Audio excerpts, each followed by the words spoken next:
ಈ ಬ್ಲಾಗ್ ಅಲ್ಲಿ ನಿಮ್ಗೆ ನಾನು ಓದಿ ಸಿಲೆಬಸ್ ನ ಡಿಕೋಡ್ ಮಾಡ್ತಾ ಹೋಗ್ತೀನಿ, ಏನೇನು ಓದ್ಬೇಕು ಅಂತ ಹೇಳ್ತಾ ಹೋಗ್ತೀನಿ. ಏನೇನು ಎಕ್ಸಾಮ್ಸ್ ನ ಕಾಲ್ ಆದಾಗ ನೋಟಿಫಿಕೇಶನ್ ಅಂತ ಬಿಡ್ತಾರೆ, ವಿವರವಾದ ಅಧಿಸೂಚನೆ ಅಂತ ಹೇಳಿ ಬಿಡ್ತಾರೆ. ಕೆಇ ಅವರಾಗ್ಲಿ KPSC ಅವರಾಗ್ಲಿ ಯಾರೇ ಮಾಡೋದು ಬಿಡ್ತಾರೆ, ಅದನ್ನ ನೀಟಾಗಿ ಓದ್ಬೇಕು. ಡಿಸ್ಕ್ಲೈಮರ್ ಹೇಳ್ಬಿಡ್ತೀನಿ.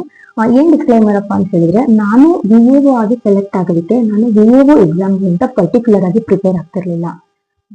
ನಾನು ಅಡಾಪ್ಟ್ ಮಾಡ್ಕೊಂಡು ಅಥವಾ ನಾನು ಫಾಲೋ ಮಾಡಿರುವಂತ ಮೆಥಡ್ಸ್ ಅದು ನಿಮಗೂ ಫಾಲೋ ಆಗುತ್ತೆ ಅಥವಾ ನೀವು ಅಡಾಪ್ಟ್ ಮಾಡ್ಕೋಬಹುದು ಅನ್ನೋದು ನನ್ನ ಉದ್ದೇಶ ಅಲ್ಲ. ನಾನು ಮೆಂಟೋರ್ ಅಲ್ಲ ಕಾಂಪಿಟೇಟಿವ್ ಎಕ್ಸಾಮ್ಸ್ಗೆ. ನಾನೇನ್ ಮಾಡಿದೀನಿ ಅದನ್ನ ಈ VAO ಅವ್ರಿಗೆ ಅಂತಾನೆ ಒಂದು ಬುಕ್ ಕೊಟ್ಬಿಡ್ತಾರೆ ಅಥವಾ PDO ಅಂತಾನೆ ಒಂದು ಬುಕ್ ಕೊಟ್ಬಿಡ್ತಾರೆ, ಅದನ್ನ ಓದ್ಬೋದಾ, ಅದು ಹೆಲ್ಪ್ಫುಲ್ ಅಂತ ಕೇಳ್ತಾರೆ.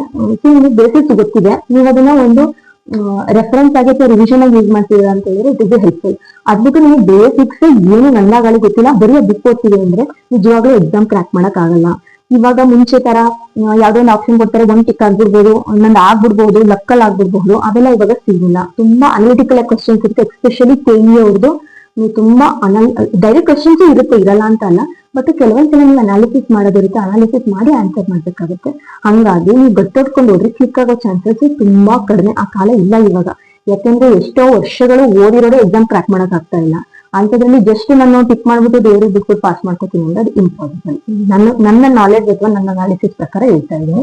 ಅದನ್ನು ಮೀರಿ ಇಲ್ಲ ನಾವು ಪಾಸ್ ಆಗಿರೋರು ಇದೀವಿ, ನಾನು ಇಂಗ್ಲಿಷ್ ಅಲ್ಲಿ ಕಂಫರ್ಟಬಲ್ ಇಲ್ಲ, ಅಥವಾ ನಾನು ಮುಂಚಿನ ಇಂಗ್ಲಿಷ್ ಮೀಡಿಯಂ, ನಾನು ಕನ್ನಡದಲ್ಲಿ ಕಂಫರ್ಟಬಲ್ ಇಲ್ಲ, ನಾನು ಆರ್ಟ್ಸ್ ನನಗೆ ಕಂಪ್ಯೂಟರ್ ಅಷ್ಟು ಗೊತ್ತಾಗಲ್ಲ, ನಾನು ಕಾಮರ್ಸ್ ನನ್ ಕಂಪ್ಯೂಟರ್ ಅಷ್ಟು ಗೊತ್ತಾಗಲ್ಲ, ನನ್ ಫುಲ್ ಬೇಸಿಕ್ ಸೈನ್ಸ್ ನನ್ ಕಂಪ್ಯೂಟರ್ ಅಟೆಂಡ್ ಮಾಡಕ್ ಬರಲ್ಲ, ಕನ್ನಡ ಅಟೆಂಡ್ ಮಾಡಕ್ ಬರಲ್ಲ ಅಂತ ನಿಮ್ ಮೈಂಡ್ ಸೆಟ್ ಇತ್ತು ಅಂತ ಹೇಳಿದ್ರೆ ಅದು ಇಲ್ಲಿ ವರ್ಕ್ ಆಗಲ್ಲ. ನಿಮ್ ಕೆಲಸ ಬೇಕು ಅಂತ ಹೇಳಿದ್ರೆ ನೀವು ಇದನ್ನೆಲ್ಲದನ್ನು ಓದ್ಲೇಬೇಕು. KE ಅವರು ನೀವು ಯಾವ್ದ್ರಲ್ಲಿ ಕಂಫರ್ಟಬಲ್ ಇದೀರಾ ಅದ್ರಲ್ಲಿ ಎಕ್ಸಾಮ್ ಮಾಡಕ್ ಆಗಲ್ಲ. ಅವ್ರು ಏನ್ ಕೊಟ್ಟಿರ್ತಾರೆ ಅದ್ರಲ್ಲಿ ನೀವು ಕಂಫರ್ಟಬಲ್ ಆಗಿ ಎಕ್ಸಾಮ್ ತಗೋಬೇಕು.